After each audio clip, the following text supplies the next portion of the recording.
Welcome to United Central. United to Crystal Palace 1. അങ്ങനെ നമ്മൾ മൂന്നാം സ്ഥാനത്തേക്ക് കയറിയിരിക്കുകയാണ്.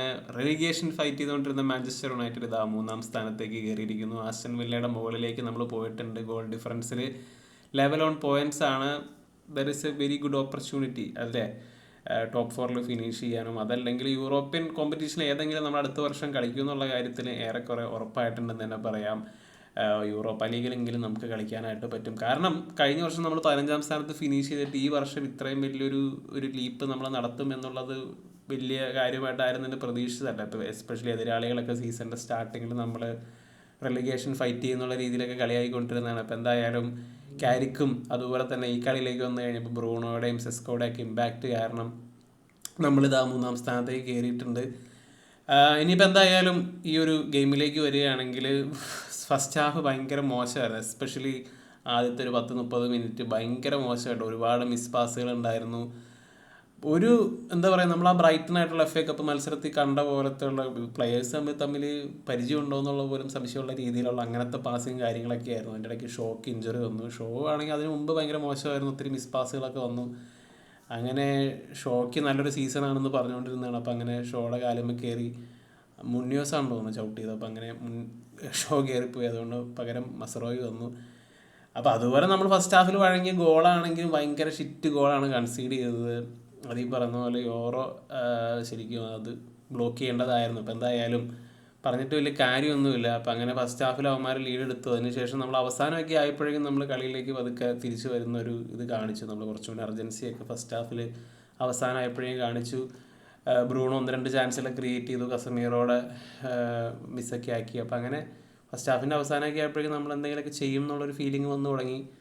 അത് കഴിഞ്ഞ് സെക്കൻഡ് ഹാഫിലേക്ക് നമ്മൾ കുറച്ചുകൂടി അർജൻസിയിലാണ് നമ്മൾ കളിച്ചത്. പിന്നെ ഈ പറയുന്ന പോലെ തന്നെ പെനാൽറ്റി കിട്ടി, റെഡ് കാർഡും വന്നു. ബ്രൂണോ അതടിച്ച് കയറ്റി. പെനാൽറ്റിയുടെ കാര്യത്തിലേക്ക് വന്നു കഴിയുമ്പോൾ ഒരു എന്താ പറയുക, സോഫ്റ്റ് ഫൗൾ എന്നൊക്കെ പറയാം, പക്ഷേ ഫൗൾ തന്നെയാണ്. അപ്പോൾ അങ്ങനെ നമുക്ക് അനുകൂലമായിട്ട് കിട്ടി, നല്ല കാര്യം, we are happy with that. അപ്പോൾ അങ്ങനെ എൻ്റെ ഒപ്പം റെഡ് കാർഡും കിട്ടി, ഡബിൾ ബോണസ്. അപ്പോൾ അങ്ങനെ ഗോൾ അടിച്ചവൻ തന്നെ റെഡ് കാർഡ് കിട്ടി കയറിപ്പോയി. And Bruno with a very beautiful penalty. അതിനുശേഷം പിന്നെ പറയേണ്ട ആളുടെ ഒരു മനോഹരമായിട്ടുള്ള ക്രോസ് വന്നു. ബ്രൂണോ ആൻഡ് സെസ്കോ കണക്ഷൻ, മനോഹരമായിട്ടുള്ള ക്രോസ്, ഒന്നും പറയാനില്ല. പുള്ളിയുടെ ഫിനിഷ് ആണെങ്കിലും ഒരു സ്ട്രൈക്കേഴ്സ് ഗോൾ എന്നൊക്കെ പറയുന്നത് ഇതൊക്കെയാണ് നമ്മൾ ആഗ്രഹിക്കുന്നത്. സൈഡിൽ നിന്ന് ക്രോസ് ഒരു 6 അടി പൊക്കമുള്ള ഒരുത്തിന് നിർത്തി കഴിഞ്ഞിട്ട് പിന്നെ ക്രോസ് ഇടാണ്ടിരുന്നതിൽ എന്താ കാര്യമുള്ളത്?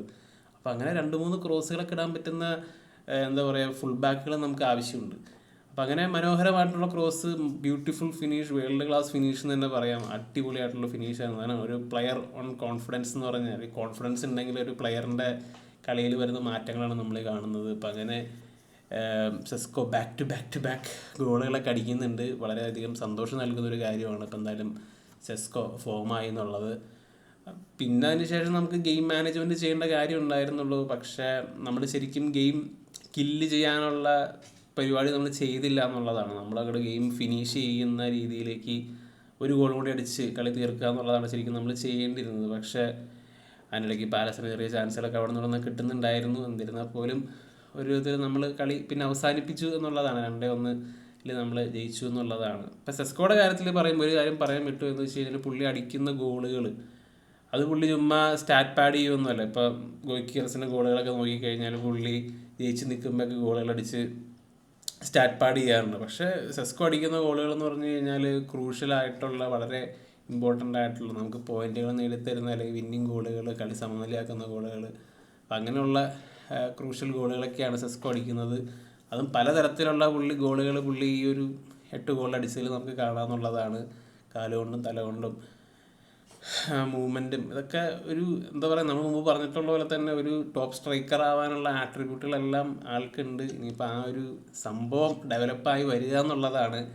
അപ്പോൾ അതിൻ്റെ പാത്തിലേക്ക് തന്നെയാണ് തോന്നുന്നു പോകുന്നത്. Hopefully long may it continue എന്നുള്ളത് തന്നെയാണ്. എന്തായാലും പിന്നെ പറയാനുള്ളത് അമാദിൻ്റെ ഇൻവോൾവ്മെൻ്റ് ആണ്. പുള്ളിയുടെ നൈസ് ഒരു ക്യാമിയോ ആയിരുന്നു. പുള്ളി അത് നല്ല അറ്റാക്കിങ് ത്രെറ്റ് ആയിരുന്നു അമാദ് വന്നതിന് ശേഷം. പിന്നെ അതല്ലാതെ വേറെ പ്രത്യേകിച്ചൊന്നും പറയാനില്ല. അവർ ബേസിക്കലി അത്ര അധികം ത്രട്ടനിങ് ഒന്നും ചെയ്ത ടീമല്ല. അപ്പോൾ നമുക്കറിയാം അവരുടെ സാഹചര്യം എന്ന് വെച്ച് കഴിഞ്ഞാൽ അങ്ങനെയാണ്. മൊത്തത്തിലൊരു ഡൗൺ ആയിട്ടിരിക്കുന്നൊരു സമയമാണ് ക്രിസ്റ്റൽ പാലസിന്. അപ്പോൾ അതിൻ്റെ ഇടയ്ക്ക് അവരിൽ നിന്നും ശരിക്കും പറഞ്ഞു കഴിഞ്ഞാൽ നമ്മൾ വളരെ നമ്മളിൽ നിന്നും ഒരു കംഫർട്ടബിൾ ആയിട്ടുള്ള പെർഫോമൻസ് ആണ് പ്രതീക്ഷിച്ചത്, പക്ഷേ കംഫർട്ടബിൾ ആയിരുന്നില്ല എന്നുള്ളതാണ്. അപ്പോൾ എന്തായാലും സെക്കൻഡ് ഹാഫിലേക്ക് വന്നു കഴിഞ്ഞപ്പോൾ നമ്മൾ റിക്കവർ ചെയ്ത് രക്ഷാപ്രവർത്തനം ചെയ്തെടുത്തു. Good win, 3 points, long may it continue. 7 മത്സരങ്ങളിൽ 6 വിജയം, നോട്ട് ബാഡ് അറ്റ് ഓൾ. 7 മത്സരങ്ങളിൽ അൺബീറ്റൻ കാരിക്കിൻ്റെ അണ്ടറിൽ. Happy days. ഇനിയിപ്പോൾ എന്തായാലും അടുത്തത് ന്യൂ ക്യാസിലാണ്. ടഫ് ഗെയിമാണ്, അത് അങ്ങോട്ട് പോകണം. സെൻറ്റ് ജെയിംസ് പാർക്കിൽ പോയി കളിച്ച് ജയിക്കുക എന്ന് പറഞ്ഞാൽ അത് ഭയങ്കര ടഫായിട്ടുള്ളൊരു ഫിക്സ്ചറാണ്.